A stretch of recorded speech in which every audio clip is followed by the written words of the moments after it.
তৃতীয়ত, সেনাবাহিনীর আধিপত্য।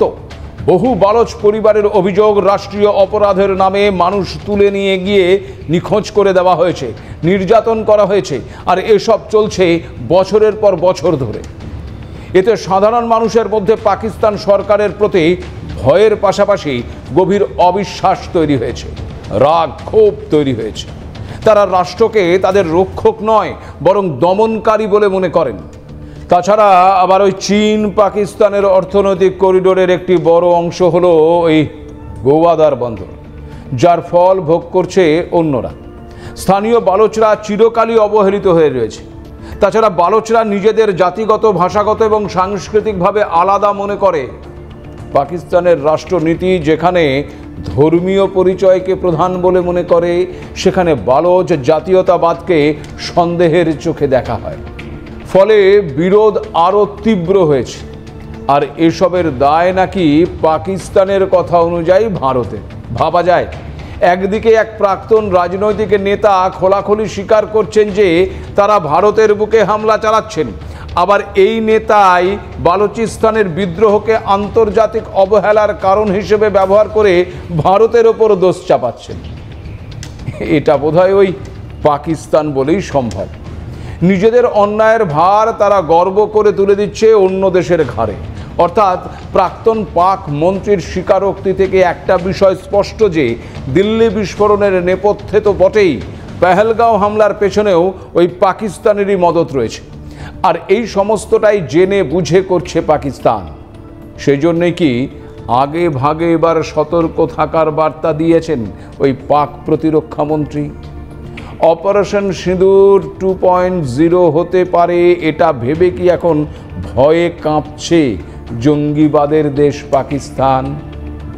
একদিকে যখন দিল্লিতে সন্ত্রাসী হামলার দায় স্বীকার করছে পাকিস্তান, অন্যদিকে পাকিস্তানের সন্ত্রাস নীতি নিয়ে বিস্ফোরক খাইবার পাখতুনখোয়া প্রদেশের মুখ্যমন্ত্রী সোহেল আফ্রিদি। তার দাবি, ইসলামাবাদ ইচ্ছাকৃতভাবে প্রদেশ জুড়ে সাজানো জঙ্গি হামলার নাটক করছে এবং এই নকল সন্ত্রাসের মাধ্যমেই কেন্দ্রীয় সরকার নিজেদের রাজনৈতিক স্বার্থ সিদ্ধি করছে। আফ্রিদির বক্তব্য অনুযায়ী ওই খাইবার অঞ্চলে যে সমস্ত হামলা ঘটেছে বলে দেখানো হয়েছে তার বড় অংশই ফেক বা একেবারেই বানানো। আফ্রিদির দাবি, নিজের রাজনৈতিক ফায়দার জন্য সন্ত্রাসবাদ তৈরি করছে ওই ইসলামাবাদ। আফ্রিদি ইসলামাবাদের বিরুদ্ধে সন্ত্রাসী হামলায় ইন্ধন যোগানোর অভিযোগও তুলেছেন। এমনকি অস্থিতিশীল খাইবার অঞ্চলে শান্তি প্রতিষ্ঠার প্রচেষ্টাকে বাধাগ্রস্ত করার জন্য তিনি ওই ইসলামাবাদের দিকেই আঙুল তুলেছেন। খাইবার পাখতুনখোয়া প্রদেশের মুখ্যমন্ত্রীর অভিযোগ, ইসলামাবাদের কিছু শক্তিশালী গোষ্ঠী ইচ্ছে করেই স্থিতাবস্থা ফেরাতে দিচ্ছে না, কারণ অশান্তি বজায় থাকলে তাদের হাতেই থাকবে ক্ষমতা এবং নিয়ন্ত্রণ। তিনি আরও বলেছেন, খাইবার পাখতুনখোয়ার মানুষ এই সাজানো সন্ত্রাসে ক্লান্ত। বছরের পর বছর আমাদের উপর চাপিয়ে দেওয়ার সিদ্ধান্ত আর চলবে না। ইমরান খানের মতো আমিও মাথা নত করব না। যে কেউ আমাদের শান্তি নষ্ট করবে সেই আমাদের শত্রু। তাহলেই বুঝুন, পাকিস্তানের মিথ্যাচার মোটেই আর চাপা থাকছে না। নিজের ঘরেই গৃহযুদ্ধের পরিস্থিতি তৈরি হয়েছে। এই আবহে আরও একটি খবর সামনে এসেছে, আর তা হলো প্রাক্তন প্রধানমন্ত্রী ইমরান খানের বোনদের রীতিমতো টেনে হিঁচড়ে জেলের সামনে থেকে সরিয়ে তাদেরকে আটক করার অভিযোগ উঠেছে ওই পাক সরকারের বিরুদ্ধে। এরপরে প্রাক্তন প্রধানমন্ত্রীর বোনেরা জেলের বাইরে 10 ঘন্টা ধরে অবস্থান ধর্মঘট করে। শুরু হয় বিক্ষোভ। তাদের অভিযোগ, পাকিস্তানের সেনা প্রধান ফিল্ড মার্শাল ওই আসিম মুনিরের নির্দেশে তাদের ওপর এই অত্যাচার করা হয়েছে। তবে এই প্রথম নয়, এর আগেও গত জুলাইতেও 72 বছর বয়সী কারাবন্দী ইমরান খানের অভিযোগ ছিল যে আদিয়ালা জেলে তাকে এবং তার স্ত্রী বুশরা বিবির সঙ্গে নিষ্ঠুর আচরণ করা হচ্ছে এবং তাদের মৌলিক মানবাধিকার কেড়ে নেওয়া হচ্ছে। ফলত ইমরান খানের কিছু হলে তার জন্য ওই আসিফ মুনির দায়ী থাকবেন বলেও জানিয়েছিলেন ইমরান খান। এখন সেই মুনিরকেই অবশ্য দেশের সর্বোচ্চ ক্ষমতা দিয়ে দেওয়া হয়েছে। আর এই মুনিরের কারণেই কি পাকিস্তানের অভ্যন্তরে বিদ্রোহের আগুন? পরিস্থিতি অবশ্য সেদিকেই কিন্তু মান্যতা দিচ্ছে। তবে সেদিকে মন দেওয়ার চেয়ে ওই ভারতের অনিষ্ট করার বেশি নজর এখন পাকিস্তানের। ফলে ভারতের বিরুদ্ধে নিজেদের পোষা জঙ্গিদের লেলিয়ে দিতে দুবার ভাবছে না ওই পাকিস্তান। অথচ ভারত ঠিকই নিজের এথিক্স কূটনৈতিকভাবে বজায় রাখে। তবে একই সঙ্গে এটাও ঠিক যে আজকের ভারত সন্ত্রাসবাদদের মোক্ষম জবাব দিতে জানে। আর এই ভয়ে এখন বুক দুরু দুরু ওই পাকিস্তানের, যে কারণে ইতিমধ্যেই পাক প্রতিরক্ষা মন্ত্রীর মুখে শোনা যাচ্ছে সতর্ক বার্তা।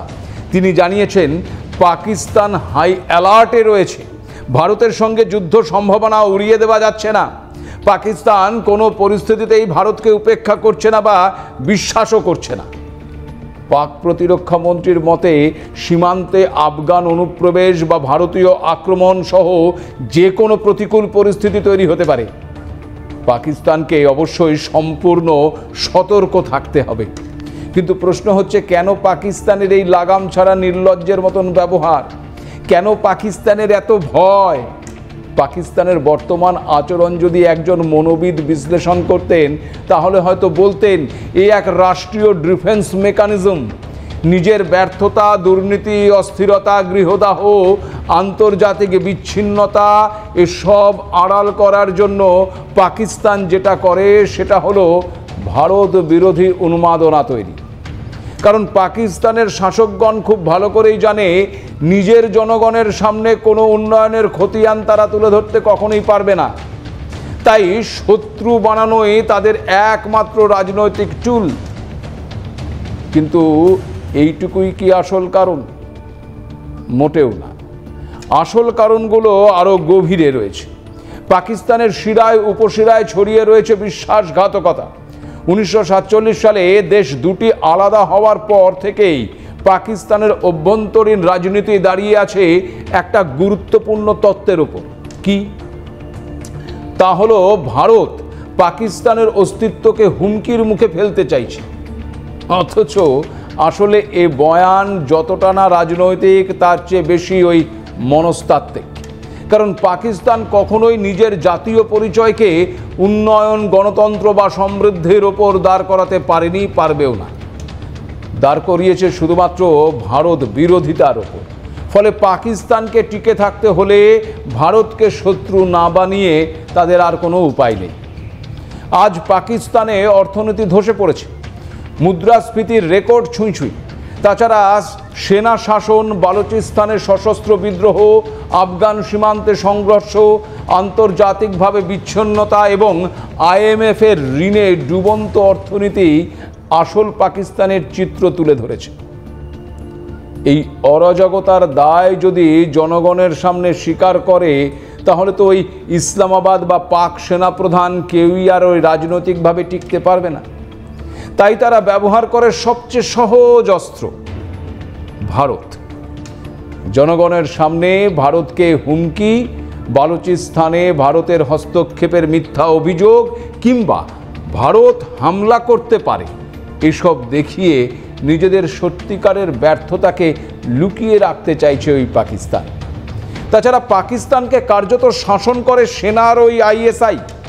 আর সেনাবাহিনীর ক্ষমতা টিকিয়ে রাখার জন্য দরকার স্থায়ী উত্তেজনা, স্থায়ী যুদ্ধের একটা ভয়, সীমান্তে অনুপ্রবেশ, জঙ্গিদের ব্যবহার আর সর্বোপরি ভারত ভীতি তৈরি করা।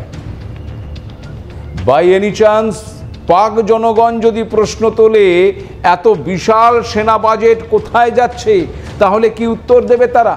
তাই পাকিস্তানের সেনাবাহিনী কখনোই শান্তি চায় না, চায় নিয়ন্ত্রিত বিশৃঙ্খলা, যাতে তাদের প্রয়োজনীয়তা স্থায়ী থাকে। আর জঙ্গিবাদকে রাষ্ট্রনীতিতে পরিণত করেছে ওই ইসলামাবাদ। তার কারণ এই জঙ্গি সংগঠনগুলোই পাকিস্তানের জন্য সস্তা সামরিক সম্পদ, যুদ্ধবাহিনী, রাজনৈতিক চাপ তৈরির হাতিয়ার এবং ভারতের বিরুদ্ধে প্রক্সি ওয়ার। আর এই অস্ত্র ত্যাগ করার ক্ষমতা ওই পাকিস্তানের নেই, কারণ তারাই তো এর জন্মদাতা। ফলে এসব কিছুর জন্য তাদের ভারত বিদ্বেষ টিকিয়ে এখন রাখতেই হবে। আর তাদের পাতা ফাঁদে আবার পা দিয়েছে ওই বাংলাদেশ। তবে যাই হোক না কেন, পাকিস্তান একটা বিষয় খুব পরিষ্কারভাবে বুঝে গেছে যে রাষ্ট্র নিজের নাগরিকদের রক্ষা করতে পারে না, যে রাষ্ট্র নিজেদের প্রদেশগুলোর ওপর জোর করে শাসন চাপিয়ে রাখে, যে রাষ্ট্র সেনাপ্রধানের কথায় চলে, যে রাষ্ট্র অর্থনীতিকে জঙ্গিদের হাতে তুলে দেয়, সে রাষ্ট্রের একমাত্র ভরসার রাজনীতি হলো মিথ্যে, বিভ্রান্তি, উস্কানি এবং শত্রু তৈরি করা।